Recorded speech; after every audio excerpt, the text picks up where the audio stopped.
Viewers, আপনারা অবশ্য অনেকেই জানতে চেয়েছেন যে আসলে এই শোলার কাজটা কিভাবে করা হয়, মানে প্রাথমিক অবস্থাটা কেমন থাকে। এই যে দেখতে পাচ্ছেন, শোলাকে কেটে একটা প্রাথমিক রূপ দেওয়া হয়েছে এবং তার উপরে আর্ট করা হয়েছে, আঁকা হয়েছে শেপ, এবং এই শেপের ভিতরে কিন্তু রং করা হচ্ছে।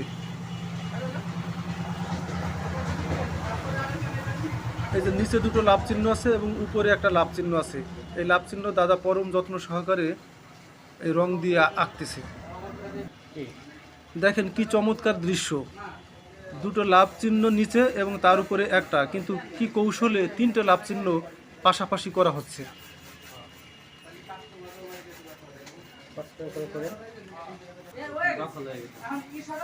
এই যে উপরে লাভ চিহ্নটা কিন্তু সম্পূর্ণ রং করা হয়ে যাচ্ছে, আর কিছুটা বাকি। এখন কিন্তু পরিপূর্ণ আচ্ছা লাল রং। আমাদের হার্ট, এখানে কিন্তু আমাদের হার্টটাকে প্রকাশ করা হয়, বোঝানো হয়। ভিউয়ার্স, আপনারা যদি লাভ চিহ্ন আঁকতে চান তাহলে একটা সহজ উপায় হচ্ছে, পান পাতা আছে না, বুটাটা ফেলে দিবেন, পান পাতা দিয়ে ওই শেপের উপরে একটা লাভ চিহ্ন সহজে আঁকতে পারেন। যে কোনো আর্টে তুলের কিন্তু একটা বিশাল অবদান থাকে। হ্যাঁ, তুলি মানে যেখানে যে তুলি প্রয়োজন সেই তুলি যদি না থাকে তাহলে কিন্তু আর্টম্যান ছবি বা এইগুলো এঁকে কিন্তু শান্তি পাবেন না। এই যে দেখেন একটা তুলি, চ্যাপ্টা তুলি, এই দেখেন কতগুলো তুলির প্রয়োজন। গোল তুলি লাগে লেখার কাজে, আর এগুলো হচ্ছে চ্যাপ্টা তুলি। এই চ্যাপ্টা তুলি দিয়ে রং করা হয়, তাই না?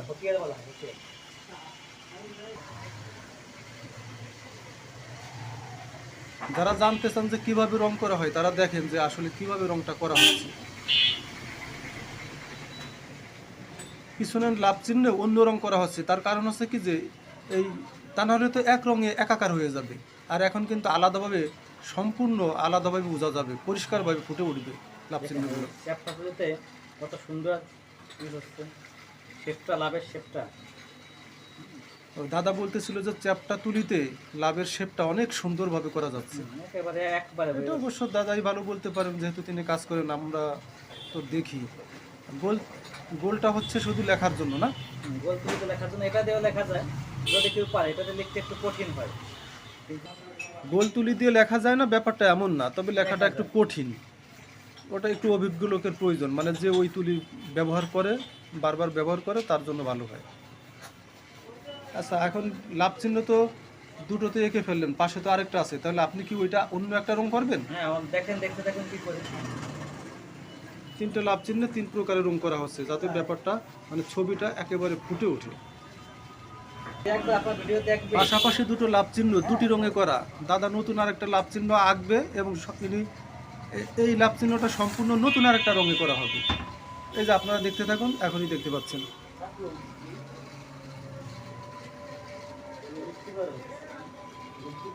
লাল কালার, এটা নীল নীল কালার আর কি, ব্লু কালার, ওই ব্লু নীল একই। আর এটা বোধ হচ্ছে সবুজ সবুজ বা বেগুনি নাকি, গ্রিন, ওই তো সবুজ কালার। আলাদাভাবে তিনটি কালার দেওয়ার উদ্দেশ্য হলো যে তিনটি লাভ চিহ্নই একেবারে চোখের সামনে স্পষ্টভাবে ফুটে উঠবে। আর আপনি এত জানেন যে আমি লাল সবুজ সব জায়গায় রাখি, দেশের প্রতীক লাল সবুজ, আমি সব জায়গায় চেষ্টা করি লাল সবুজ।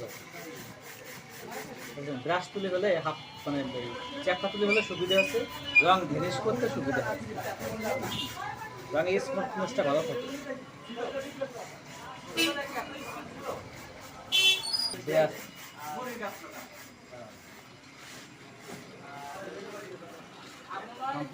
এবার আপনার পরিষ্কারভাবে দেখতে পাচ্ছেন লাল, নীল, সবুজ।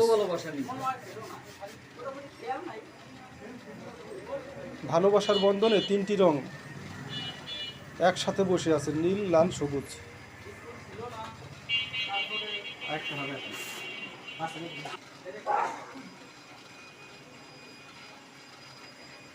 বিয়ের একটা হলুদ লাগে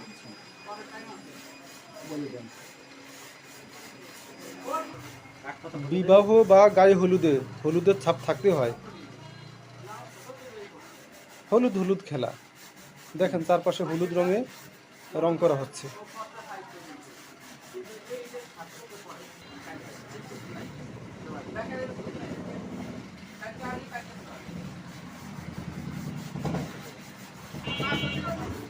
আসলে এই কাজগুলো করতে ধৈর্য, সময়, সাধনার প্রয়োজন। মনোযোগ সহকারে করা না হলে কাজটি ভালোভাবে ফুটে উঠবে না।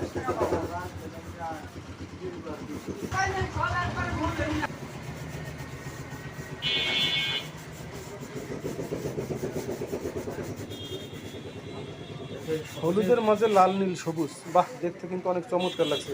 সবুজে দেখলে ভিউয়ার্স, আপনারাই বলেন আপনাদের কাছে কেমন লাগছে। দেখেন, রঙেরই বাহার, রঙের খেলা, রঙের বাহার।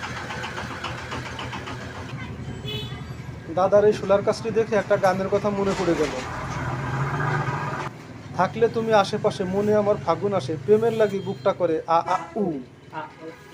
তারপর কি জানে দাদা পরের লাইনটা? কোকিল ডাকে রে কুকু কুকু কু, রে দুষ্টু কোকিল ডাকে রে কুকু কুকু কু, কি তোর পর তোকে নিয়ে বাঁধবো আমি সুখের ঘর, রে দুষ্টু কোকিল ডাকে রে কুকু কুকু কু, দুষ্টু কোকিল ডাকে রে কুকু কুকু কু।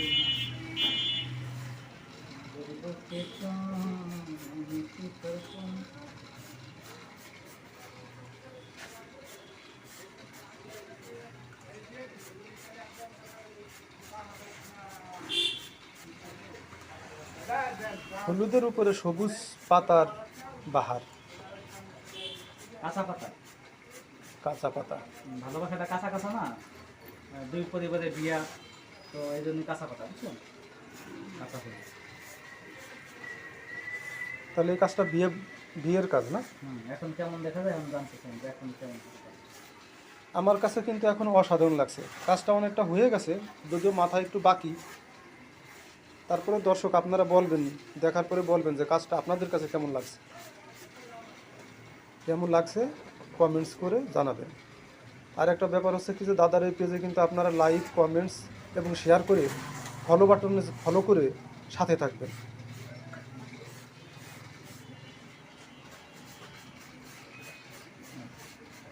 আর না করলে হবে।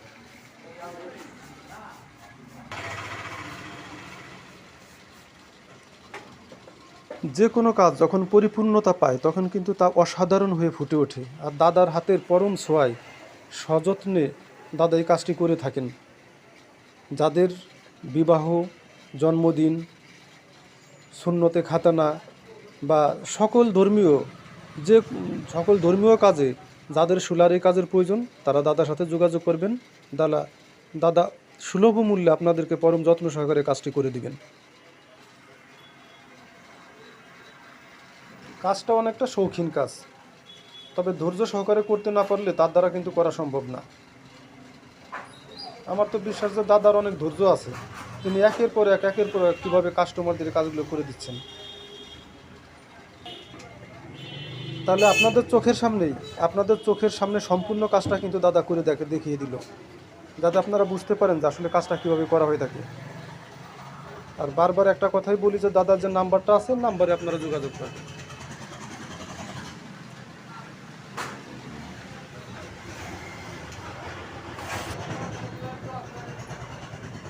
যেখানে বিবাহের ব্যাপার সেখানে জরি না সেটালে কি হয় বন্ধুরা? সত্য কথা, জিগজ্যাগ জিগজ্যাগ, একটু ভালোবাসা, যত ভালোবাসায় যত আবেগ দেয়া হবে, ততই ভালোবাসায় যত আবেগ হবে তত মজা হবে। দেখেন, ভালোবাসার উপরে জিগজ্যাগ করা হচ্ছে। আবেগ যত বাড়বে ততই মজা।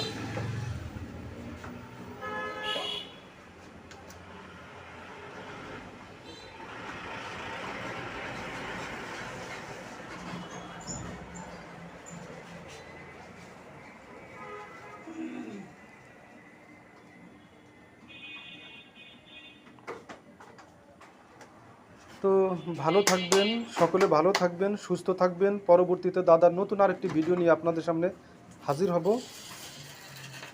Tata, bye bye.